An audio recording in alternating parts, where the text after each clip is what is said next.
How could one sentence at my husband's birthday dinner end our entire marriage? The night started with laughter and ended with a courier delivering divorce papers to my door. What really happens when your biggest mistake isn't a secret anymore? Before we dive deeper into this story, I have one small request. Please subscribe, drop a like, comment, and hit that hype button to boost this channel so more people can discover these incredible stories. The kitchen counter was cluttered with grocery bags, birthday decorations scattered across the marble surface, like confetti after a celebration that hadn't even happened yet. I stared at the ingredients for Evan's favorite chocolate cake, my hands gripping the edge of the counter until my knuckles turned white. 35 years old today, and what did I have to show for it? A husband who came home every day covered in chalk dust, talking about lesson plans and parent-teacher conferences like they were the most important things in the world. "Lyris, you need help with anything?" June's voice called from the living room, where she was hanging streamers with our 8-year-old son, Aiden. My mother-in-law's tone was always so perfectly helpful, so annoyingly considerate. I could practically hear the judgment underneath it all. "I'm fine," I called back, forcing sweetness into my voice. "Just getting everything ready for the birthday boy." The truth was, I wasn't fine. I hadn't been fine for months, maybe years. When had I stopped looking forward to Evan coming home? When had his stories about his middle school students started sounding like white noise? When had I started checking my phone every few minutes, hoping for a text from Miles Farrell? Just thinking his name made my stomach flutter in a way it hadn't in years. We worked together at Meridian Insurance, processing claims side by side in our grey cubicles. But Miles was different from Evan in every way that mattered. He was spontaneous, exciting, unpredictable. When he looked at me, I felt like the most interesting woman in the world, instead of just another suburban housewife counting down the days until anything happened. "Mommy, where should we put this banner?" Aiden appeared in the kitchen doorway, dragging a "Happy Birthday, Dad" banner behind him. His dark hair was messy from running around, and there was something in his eyes that made me pause, a kind of wariness that 8-year-olds shouldn't have. "Wherever Grandma June thinks is best, sweetie," I said, turning back to the cake ingredients. "Mummy's busy right now." I heard him sigh and shuffle back toward the living room. The sound made something twist in my chest, but I pushed it away. I was doing all of this for him, for our family. Someone had to maintain appearances, had to make sure everything looked perfect from the outside. My phone buzzed against the counter, a text from my sister Tara. "How's the perfect wife act going? Still pretending you're happy with Mr. Excitement?" I glanced toward the living room, then quickly typed back, "It's his birthday. I'm trying to be nice." "You're a saint. I don't know how you do it. Guy has the personality of wet cardboard." I almost smiled despite myself. Tara had never liked Evan, even from the beginning. She thought he was boring, too predictable, too content with his small life. Maybe she was right. Maybe I deserved more than coming home to stories about 7th graders and weekend plans that never extended beyond the grocery store and Home Depot. The front door opened, and I heard Evan's voice greeting his mother and son. "Hey there, birthday boy," June called out, and I could hear the genuine warmth in her voice. The kind of warmth I used to feel for him, before everything became so routine, so suffocating. "Daddy!" Aiden's voice was bright with excitement, and I heard them embrace in the hallway. "Where's your mom?" Evan asked, and footsteps approached the kitchen. I busied myself measuring flour, not looking up when he entered. "Hey," I said without much enthusiasm. "Hey yourself." He moved closer, and I could smell his cologne mixed with the faint scent of whiteboard markers. "This looks amazing, Lyris. You didn't have to go to all this trouble." "It's your birthday," I said, finally meeting his eyes. They were brown, kind, tired. When had he started looking so tired? Of course I did. He studied my face for a moment, and I saw something flicker across his expression. Concern, maybe, or suspicion. You've been working late a lot lately. Everything okay at the office? My heart skipped, but I kept my voice steady. Just busy season. You know how it is. I do. He leaned against the counter, watching me work. I was thinking maybe this weekend we could do something together. Just the three of us. Maybe that hiking trail Aiden's been asking about. The thought of spending an entire weekend listening to Evan point out different types of trees and rocks while Aiden collected sticks made me want to scream. Maybe, I said instead. We'll see how busy work is. Something shifted in his expression, a small hurt that he tried to hide. Right, work. My phone buzzed again. Another text from Tara. Seriously though, when are you going to stop settling? Life's too short to be miserable. I turned the phone face down quickly, but not before Evan noticed the movement. Popular tonight, he said lightly. Just work stuff, I lied, and hated how easily it came. On a Saturday. Insurance claims don't stop for weekends. I mixed the cake batter more aggressively than necessary. You should go help your mom with the decorations. I've got this handled. He stood there for another moment, and I could feel him wanting to say something else. But he just nodded and left the kitchen, his footsteps heavy on the hardwood floor. I let out a breath I didn't realize I'd been holding. This was exactly what I was talking about. The way he looked at me like he was trying to solve a puzzle. The way he assumed we'd spend every weekend together doing family activities that bored me to tears. When was the last time he'd surprised me? When was the last time he'd made me feel alive? My phone buzzed a third time. This time it was Miles. Thinking about you. Hope the family thing isn't too painful. I smiled despite myself, typing back quickly. Could be better. Wish I was somewhere else. Soon, came his reply, followed by a winking emoji. My stomach fluttered again. Miles understood me in ways Evan never had. He knew I was capable of more than just being a wife and mother. He saw the real me, the woman who had dreams and desires beyond suburban mediocrity. Lyris? Evan's voice came from the doorway again. Mum's asking if you need anything from the store. She's going to pick up some ice. I slipped my phone into my pocket, hoping he hadn't seen me texting. No, I think we're good. Thanks. But he was looking at me strangely again, that same searching expression. You sure everything's okay? You seem distant lately. I'm fine, Evan. The words came out sharper than I intended. I'm just trying to get everything ready for your party. Maybe you could help instead of standing there asking me questions. He blinked, taken aback by my tone. I'm sorry. I was just trying to... I know what you were trying to do. I turned back to the cake, my hands shaking slightly. I'm handling it. I always handle it. The silence stretched between us, heavy and uncomfortable.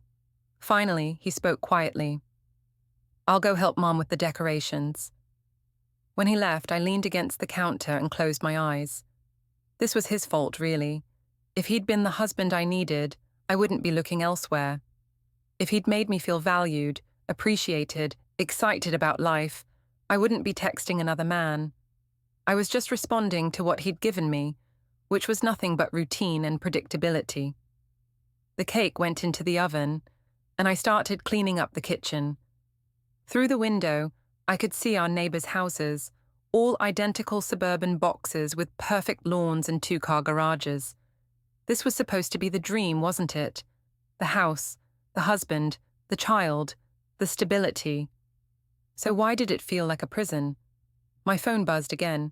This time it was my mother, Patricia. How's the party planning going, sweetheart? Fine, Mom, just getting everything ready. That's nice. Evan's such a good man. You're lucky to have him.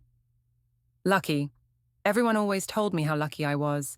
Lucky to have a stable husband. Lucky to have a good father for my child. Lucky to have someone who came home every night and never raised his voice. But what about what I wanted? What about my happiness? I didn't reply to my mother's text. Instead, I found myself scrolling back through my conversation with Miles. His messages made me feel alive in a way I'd almost forgotten was possible. He made me laugh, made me feel attractive, made me remember who I used to be before I became just Evan's wife and Aiden's mom. "Mommy, the cake smells really good." Aiden bounced into the kitchen, his face bright with excitement. "It should be ready soon," I said, ruffling his hair. "Are you excited for Daddy's party?"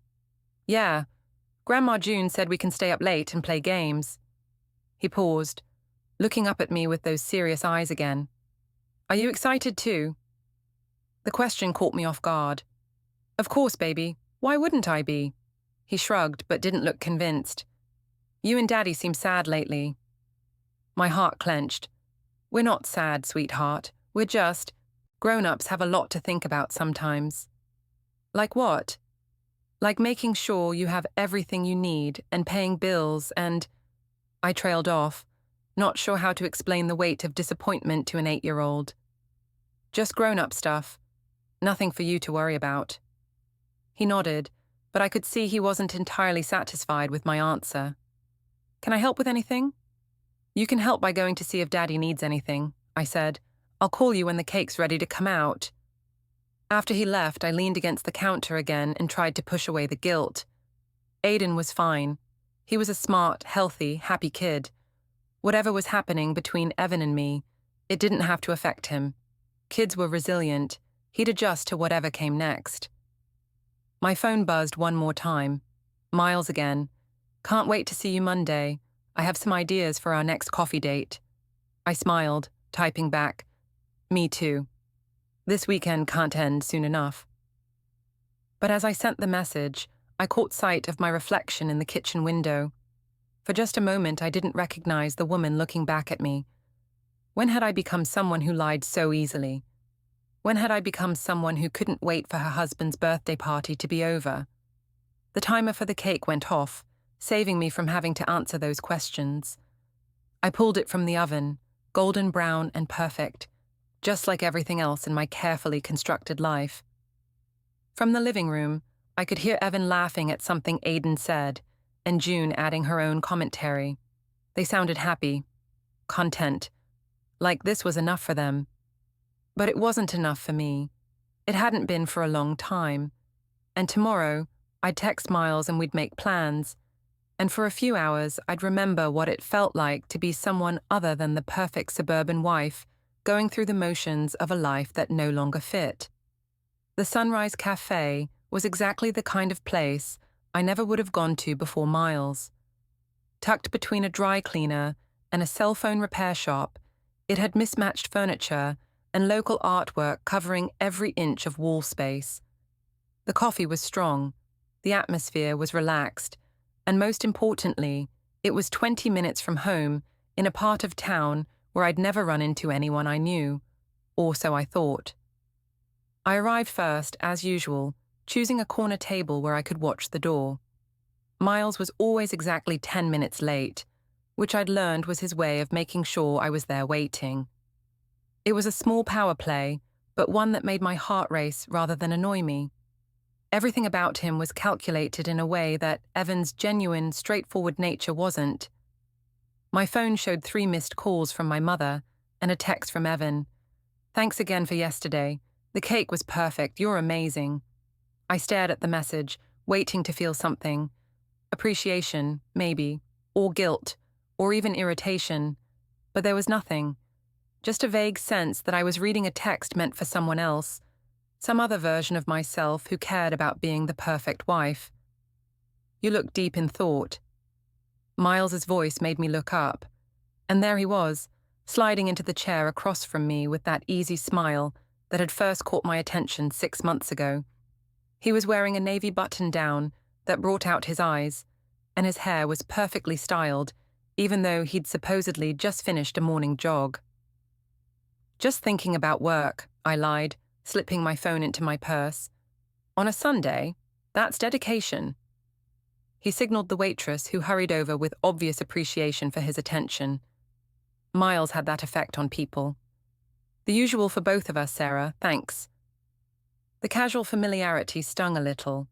How many other women had he brought here? But I pushed the thought away. This wasn't about building a future together. This was about feeling alive again. "So, how was the birthday celebration?" he asked, leaning back in his chair. Did you survive another evening of suburban bliss? Barely. I found myself smiling despite the complicated emotions swirling in my chest. You should have seen it. Streamers, homemade cake, family games, the whole production. Sounds exhausting. His tone was sympathetic, but I caught the hint of amusement underneath. What did you get him? A new tie? Some golf accessories? A book about teaching methods and a gift card to that teacher supply store he likes. Even as I said it, I realized how pathetic it sounded. When was the last time I'd put real thought into a gift for Evan? When was the last time I'd wanted to? Practical, Miles said diplomatically. Very you. The waitress brought our coffee and I wrapped my hands around the warm mug, grateful for something to focus on. His mother was there, of course, and our son was so excited about the whole thing. Sometimes I think Aiden cares more about these family traditions than either Evan or I do. Kids that age don't understand that adults have more complex needs, Miles said, stirring sugar into his coffee. They think everyone should be happy with the same simple pleasures they are. It was exactly what I needed to hear. Someone who understood that I was more complicated than the role I'd been forced into, that I deserved more than just going through the motions of family life. Exactly. I leaned forward slightly. Everyone keeps telling me how lucky I am, how perfect my life is, but they don't see what it's really like. The same conversations every day, the same routines, the same everything. It's like being slowly suffocated. Miles nodded sympathetically. You're too vibrant for that kind of life, Lyris. You need stimulation, excitement, growth. It's not your fault that your current situation can't provide that. My phone rang, interrupting the moment. Patricia's name flashed on the screen, and I hesitated before answering. Hi, Mom. Sweetheart, I was just calling to see how the party went last night. I felt bad that your father and I couldn't make it. I glanced at Miles, who was checking his own phone with obvious boredom. It was fine, nice and quiet, just family. That sounds lovely. Evan must have been so happy. You know how much he appreciates the effort you put into these things. The praise felt hollow. Yeah, he seemed to enjoy it. And how's little Aiden? I feel like we haven't seen him in weeks. Guilt twisted in my stomach. He's good, just busy with school and activities. Well, maybe we can have you all over for dinner soon. It's been too long since we had a proper family meal. Maybe. I have to go, Mum. I'm at the grocery store and it's getting busy. Of course, dear. Give my love to Evan and Aiden. I hung up and immediately felt Miles's eyes on me. Everything okay? Just my mother wanting to plan another family dinner. I took a sip of coffee, trying to wash away the taste of lies. She thinks family time is the solution to everything. Some people never grow beyond that small-town mentality, he said. They can't imagine wanting anything more than what they've always known. Exactly. But even as I agreed, something felt off about the conversation. The way he dismissed my family, my life so easily, like they were just obstacles to whatever this was between us. So what are you doing tonight? He asked, changing the subject. More domestic bliss? Probably. Evan likes to do meal planning on Sunday evenings. We'll sit at the kitchen table and plan out every dinner for the week, like it's some kind of military operation. Miles laughed, but it wasn't entirely kind. God, that sounds mind-numbing. Don't you ever want to just be spontaneous? Go somewhere unexpected, do something exciting? All the time, I admitted, but with Aiden's schedule and Evan's lesson planning and everything else, there's always an excuse. His tone was gentle but pointed. The question is, what are you going to do about it? Before I could answer, my phone buzzed with a text. This time it was Aiden. Mom, where are you? Dad is making pancakes and wants to know if you want some. My heart clenched. Sunday morning pancakes were a tradition in our house, something Aiden looked forward to every week. I'd completely forgotten. I have to go, I said, already reaching for my purse. Family thing. Miles's expression shifted slightly, a flicker of irritation crossing his features. Of course. The family calls, and you jump. It's not like that, I protested, but even as I said it, I wasn't sure what it was like. I can't be gone too long without explanation. Right. He leaned back in his chair, and for the first time since I'd known him, he looked almost cold. Well, don't let me keep you from your obligations. The word stung. Obligations. Like my son was just another item on a to-do list instead of the most important person in my world. Miles, that's not fair. Isn't it? He stood up, pulling out his wallet. You complain about feeling trapped, but you won't do anything to change it. You want excitement, but only if it fits into your existing schedule. You can't have it both ways, Lyris. I stared at him, shocked by the sudden shift in his demeanor. This wasn't the sympathetic, understanding man I'd been talking to for months. This was someone else entirely, someone who saw my family as inconveniences rather than the complicated reality of my life. I should go, I said quietly, standing up as well. Yeah, you should. He dropped a 20 on the table without looking at me. I'll see you at work tomorrow. Maybe by then you'll have figured out what you actually want. He walked away without another word, leaving me standing by the table feeling confused and hurt. This wasn't how our coffee dates usually ended. Usually he was understanding about my limitations, patient with the complexities of my situation. What had changed? I drove home in a daze, Miles's words echoing in my head. Was he right? Was I just making excuses, choosing the safe path over real change? Or was he being unfair, expecting me to blow up my entire life for what was essentially just an affair? The word hit me like a physical blow. Affair. That's what this was, wasn't it? Not a relationship, not a romance, but an affair. A betrayal of everything I'd promised Evan, everything I'd built with him. But as I pulled into my driveway and saw Evan's car, the familiar weight of routine settled back over me like a blanket. Inside, I could hear laughter from the kitchen. Aiden's bright giggle and Evan's deeper chuckle, the sounds of a happy Sunday morning that I'd abandoned for coffee with another man. I sat in my car for a moment longer, trying to figure out who I was supposed to be when I walked through that door. The perfect wife who made homemade birthday cakes and never forgot family traditions, or the woman who met her coworker for secret coffee dates and complained about feeling trapped. My phone buzzed. A text from Tara. How's your Sunday? Still pretending to be happy? I stared at the message, then deleted it without responding. I wasn't ready to explain to anyone, including myself, what I was actually doing or feeling. Instead, I got out of the car and walked toward my house, toward the sounds of my family's laughter, toward the life I'd chosen but wasn't sure I wanted anymore. As I reached for the front door handle, I caught a glimpse of movement across the street. Mrs. Henderson was getting her mail, and she waved cheerfully when she saw me. Beautiful morning, isn't it, Lyris?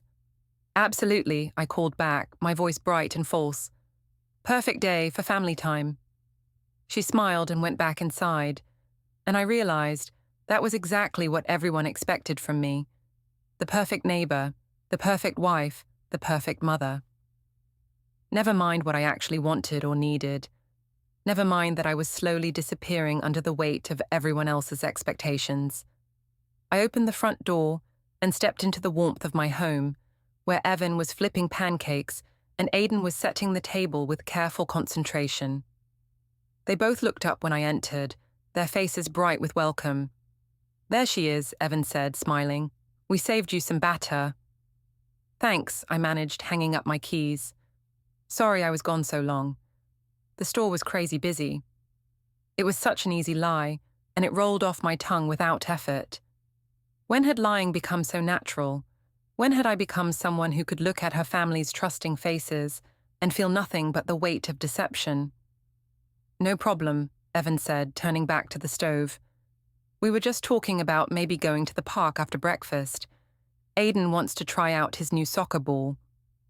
That sounds nice, I said, and meant it, even though part of me was already thinking about tomorrow, about seeing Miles at work, about whether he'd still be cold, or if he'd go back to being the understanding, exciting man I'd fallen for.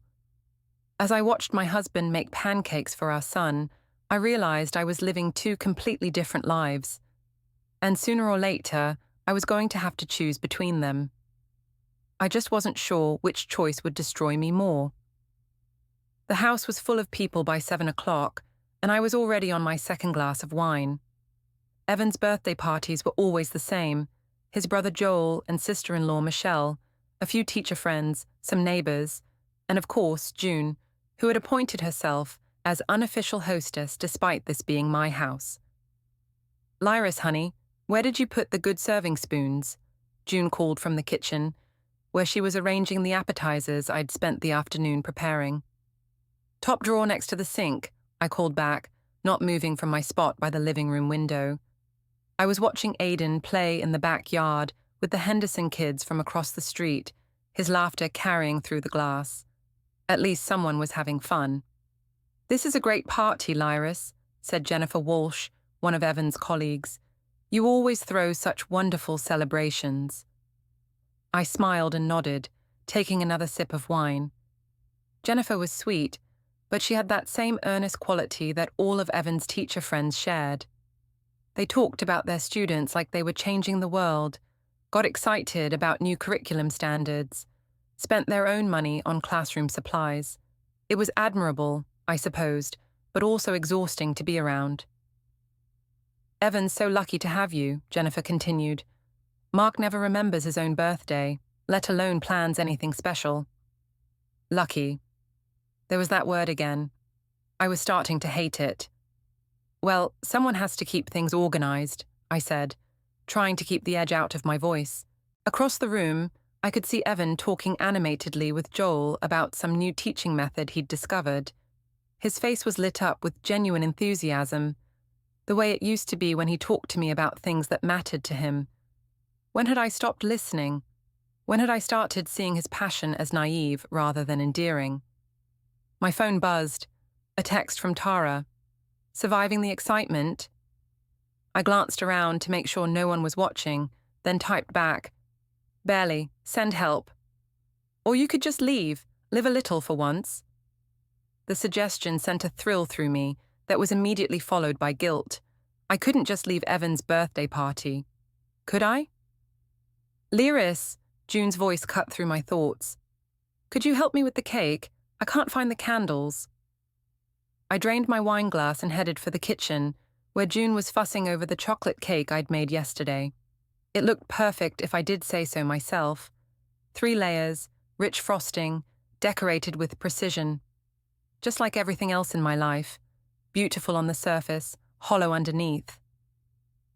"The candles are in the drawer by the refrigerator," I said, pulling out the box of birthday candles. "Do you need help lighting them?"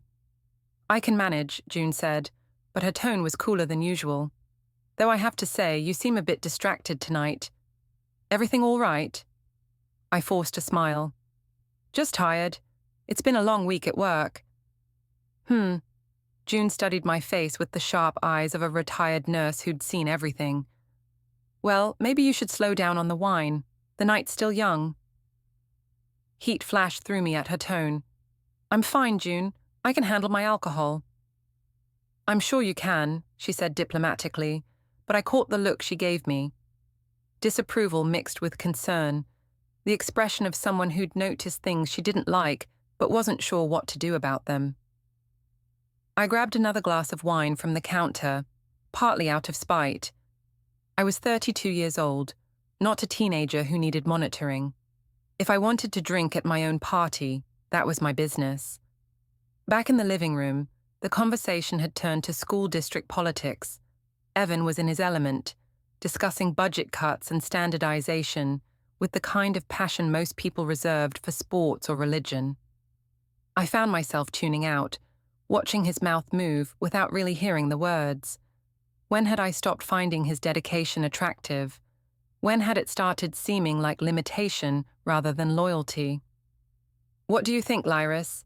Joel's question snapped me back to attention. "Sorry, what?" "About the new math curriculum.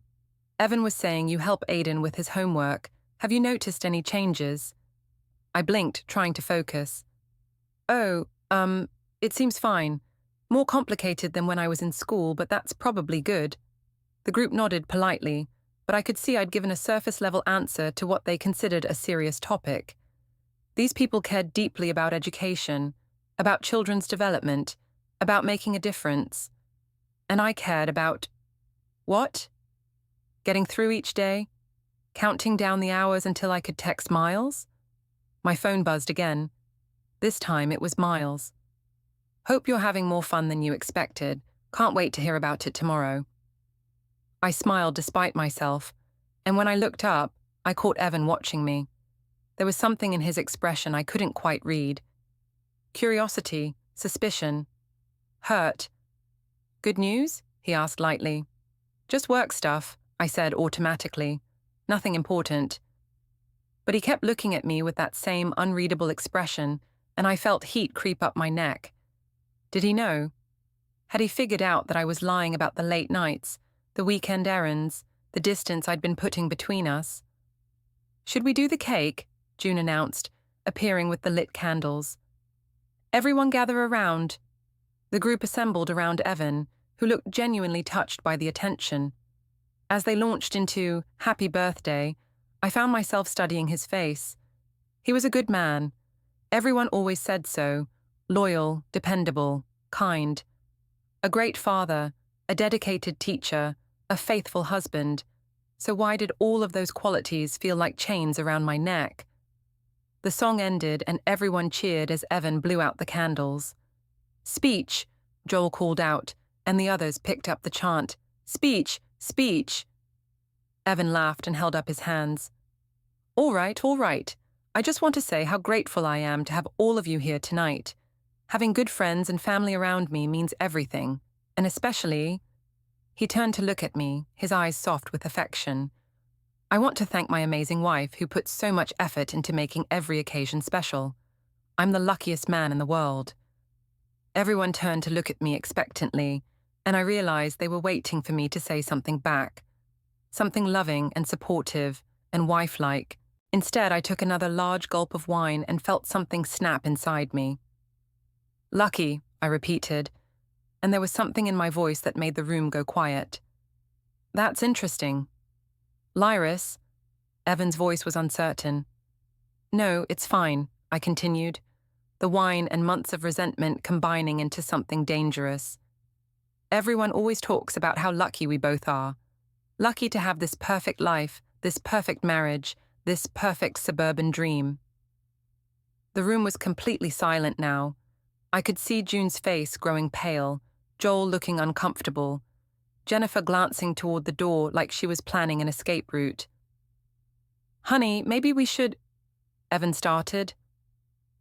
You want to know the truth about luck? I interrupted, raising my wine glass. You want to know what I really think about this perfect life everyone's so impressed by? Lyris, stop. Evan's voice was quiet but firm. You're drunk. I'm not drunk enough, I said and laughed, though nothing was funny. Not nearly drunk enough to keep pretending that marrying you wasn't the biggest mistake of my life. The silence that followed was deafening. I could hear the clock ticking on the mantel, could hear Aidan's laughter from the backyard, completely oblivious to the bomb I'd just detonated in his father's living room. Evan's face went through several expressions: shock, hurt, embarrassment, and finally something that looked like resignation. He set down his beer and walked out of the room without a word. Well, June said finally, her voice shaking with anger, I think it's time for people to go home. The guests began gathering their things with the efficiency of people desperate to escape an uncomfortable situation. Jennifer squeezed my arm as she passed. Maybe you should talk to someone, Lyris. A counselor or… I'm fine, I said automatically, but my voice sounded strange to my own ears. Within 10 minutes, the house was empty except for June, who was cleaning up with sharp, angry movements. That was unforgivable, she said without looking at me. Absolutely unforgivable. He'll get over it, I said, but even as the words came out, I knew they weren't true. The look on Evan's face when I said those words. That wasn't something you got over. Will he? June turned to face me, and I'd never seen her look so furious. Will your son get over it when he finds out his mother humiliated his father in front of everyone who matters to him? Aiden. Oh God, what if he'd heard? What if he came inside and saw everyone leaving, saw his father's face, heard people talking about what I'd said? I need to find Evan, I said, suddenly feeling very sober. I think you've done enough for one night, June said coldly. Maybe you should think about what you really want, Lyris, because if this is how you feel about my son, about this family, then maybe it's time to stop pretending. She gathered her purse and headed for the door, pausing only to add, I'll call tomorrow to check on Aiden, assuming you're still here. The door closed behind her with a quiet click that somehow sounded more final than a slam would have. I stood alone in my living room, surrounded by the debris of Evan's birthday party, and realized I had no idea what to do next. The words I'd spoken couldn't be taken back. The look on Evan's face couldn't be unseen. The damage I'd done to my family, to my son, couldn't be undone. My phone buzzed with a text from Tara. How did the rest of the party go? Still bored to death? I stared at the message for a long time before deleting it without responding. Then I walked upstairs to find my husband, though I had no idea what I was going to say to him. The bedroom door was closed, and when I tried the handle, it was locked. Evan, I called softly. Can we talk? No response. Evan, I'm sorry, I drank too much, I said things I didn't mean. Still nothing.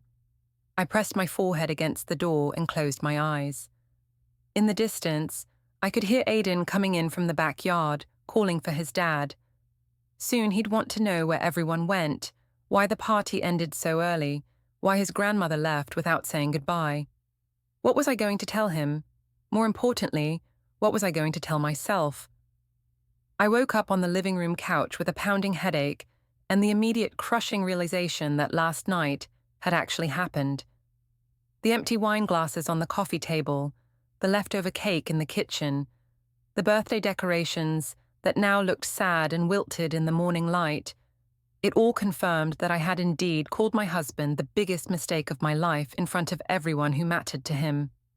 My phone was buzzing incessantly, 7 missed calls from my mother, 12 text messages from various family members, and a group chat that appeared to have exploded overnight. The group chat. Oh God, the group chat. It was a family thread that included Evan's parents, his brother Joel, my parents, and my sister Tara. Usually it was used for sharing photos of Aiden or coordinating holiday plans. This morning it was a battlefield. June, 11:47 p.m. I can't believe what happened tonight. Evan is devastated. Joel, 11:52 p.m. What exactly happened? Michelle and I left early for the babysitter. June, 11:53 p.m. Lyris announced to everyone that marrying Evan was the biggest mistake of her life. At his birthday party, in front of his colleagues. Tara, 12:15 a.m. There has to be more to the story. Lyris wouldn't say something like that unless she was really unhappy. June, 12:16 a.m. Being unhappy doesn't excuse humiliating your husband in public. My mother, 6:23 a.m. Lyris, please call me, I'm very concerned. Joel, 6:45 a.m. Evan, if you need anything, legal advice or just someone to talk to, I'm here. Legal advice. My stomach dropped.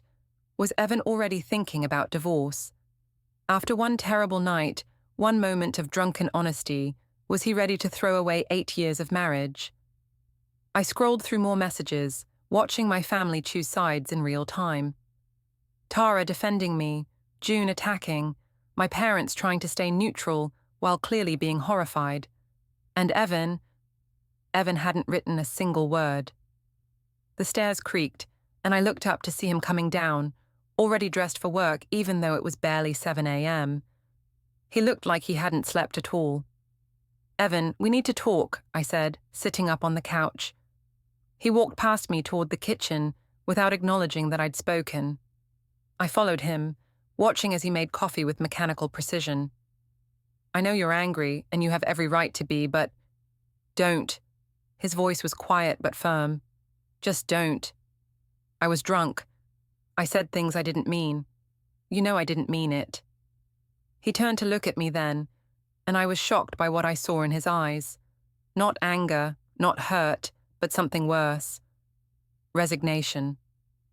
Did I know that? He asked. Because honestly, Lyris, I'm not sure what I know about you anymore. What's that supposed to mean? It means you've been distant for months. It means you work late constantly. You're always on your phone. You act like spending time with your family is a chore. He poured coffee into a travel mug, his movements sharp and controlled. It means maybe you were just saying out loud what you've been thinking for a while. The accuracy of his words hit me like a slap. That's not... I haven't been... Haven't been what? Haven't been pulling away? Haven't been treating me like I'm some kind of burden? He finally looked directly at me. Haven't been lying about where you go and what you do? My blood went cold. I don't know what you're talking about. Don't you? He reached into his pocket and pulled out a small notebook. Because I've been paying attention, Lyris. I've been noticing things. He opened the notebook and I saw pages of handwriting, dates, times, observations. My heart started racing. Thursday, October 12th. You said you were working late, but I drove by your office at 7 p.m. and your car wasn't there. He flipped a page. Saturday, October 21st. You went to the grocery store at 10 a.m. and came back at 2 p.m. with one bag of groceries and a receipt showing you only spent 15 minutes in the store. I stared at him in shock. You've been following me. I've been trying to figure out where my wife went, he said quietly, because the woman I married wouldn't have said what you said last night. The woman I married wouldn't have looked at me with such contempt when I tried to talk to her. The notebook felt like evidence of a crime I didn't realize I'd been committing. All those coffee dates with Miles, all those lies about working late or running errands. Evan had been noticing, documenting, trying to understand what was happening to his marriage. Daddy!